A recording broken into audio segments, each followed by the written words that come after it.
Support for Radio Friends comes from Columbia Healthy Smiles, the dental office of husband and wife team Dr. Batson and Dr. Abe, offering comprehensive and customized care to patients of all ages. Learn more by calling 573-721-9039 or online at www.columbiahealthysmiles.com.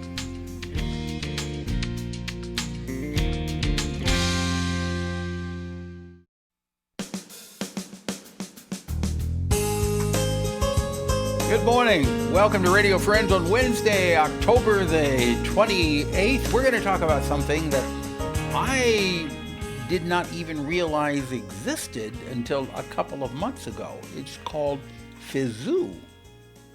What is PhysZOU? We're going to find out right now. Anita Campbell is with us, and you're faculty at the University of Missouri. So the first question is, what is PhysZOU? PhysZOU is a pro bono physical therapy clinic housed out at the School of Health Professions. And as physical therapy students and faculty, we serve the community's needs for pro bono physical therapy service. So you're saying if somebody needs physical therapy, they can come to PhysZOU to receive the physical therapy they need, and is there a charge? There is no charge at all. So our mission is to serve the uninsured and underinsured of mid-Missouri who need physical therapy services to meet their goals, improve their quality of life. And the way that we provide that free service, we're supported by donations and the Department of Physical Therapy. In order to fund it, we use it as part of our educational model. So our students get hands-on learning time to work with clients, even do some research and learn. And we have the opportunity to serve our community by providing physical therapy for clients that have neurologic injuries like brain injuries, strokes, spinal cord injuries, if they have orthopedic concerns like pain, broken bones, muscle injuries, and then we also serve pediatric and adult clients as well. Are the patients going to receive as good as good of care as they would by going to a paid physical therapist? We absolutely believe that we provide a high quality care. So all of our clients are treated both with a licensed clinician as well as students. So all clients are overseen directly by a licensed clinician to make sure they're getting the best care possible. So the qualification to come to PhysZOU then would be if you have no insurance or if you have very little insurance. What if you have insurance but you can't afford the co-pays? Because I know when you go to physical therapy, sometimes, what is it, a $30 or $40 copay, even if you have insurance? Very much depends on the insurance. Unfortunately, right now, we aren't able to take clients that have a copay because of some restrictions with the hospital system. But we are able to treat anyone who has no insurance. If you have Missouri Medicaid, because Missouri Medicaid does not pay for outpatient physical therapy, or if you've been seen by a physical therapist and they've had to discharge you either because your insurance has run out or you're not making progress fast enough for the insurance, then we can see all of those clients. But if you have insurance that has a copay, then you cannot see these people. Correct. Yes, okay. Right now. So what happens when you come in as far as the physical therapy?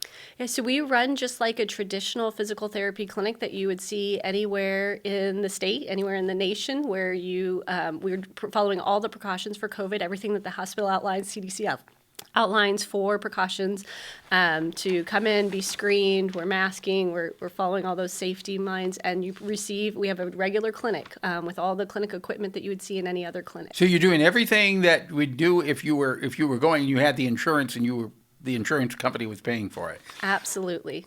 And again, the different types of physical therapy that you do. You mentioned brain injury. Mm-hmm. What would you do for brain injury? So after somebody's had an injury to the brain, so it could be they've had a tumor removed or pressing, they could have had a bleed in the brain, they had a car accident, hit their head, bike accident, hit their head, and then the body doesn't move the way it's supposed to. It gets disrupted. Sometimes it can't move or it moves in strange ways. And so we work with the client to actually reteach the body how to move and how to have the client achieve all the goals that they have to re-enter the community, to return to work if that's their goal. Whatever their goals are, that's what we're working on. So it's almost like you're working on rewiring the brain, isn't it? Absolutely. You're taking a circuit from one circuit box and moving it to another, telling the brain it needs to reroute those electrical impulses there to move the arm or to move the leg. Yeah. And what we do is we give the client the tools so that they can retrain their brain. There's nothing I do to turn it on per se, but we teach the client how do you move, how do you do your activities so that it can help the brain to rewire. And what about speech therapy? So there is a separate speech therapy clinic. There's also an occupational therapy clinic within the School of Health Professions as well. That's separate from our PhysZOU clinic. I'm trying to imagine what it feels like. If you had a stroke and you're having trouble walking or you have paralysis in one arm, how you try so hard to get that arm to move, but for some reason it's not getting the message from the brain. And this is what you're trained in doing. Yes. So how do you do that? Give me an example. There's a lot of different ways. So there's a lot of research out there, and this is what we teach our students about. I actually teach in the neurologic curriculum on how do we get the body to rewire. So it's a similar way. We have ideas of what's called neuroplasticity, or how the brain rewires and how we learn. And so some of the same things you would use to teach in a classroom, teach in a sport, we can train the brain in the same way to recognize the limb again, to learn to move it. We can also use different modalities like electrical stimulation to stimulate the muscle and give the brain kind of some sensory input. We put them in different positions, try different activities. And I tell my students, you kind of create a situation where your patient can't help but do what they need to do. That's fascinating. It's fascinating just thinking about it. If people want more information about this, where do they go? Absolutely. So I think on your website, there's going to be a link to the PhysZOU page, which has information if people want to donate, if they want to receive services, where to have your physician fax the information. We do about 900 visits per semester in the fall and the spring. 900 visits? That's right. About 180 students move through in the course of a year, and we do over 100 patients per year as well that we see. And what kind of response have you had with the patients? Wonderful.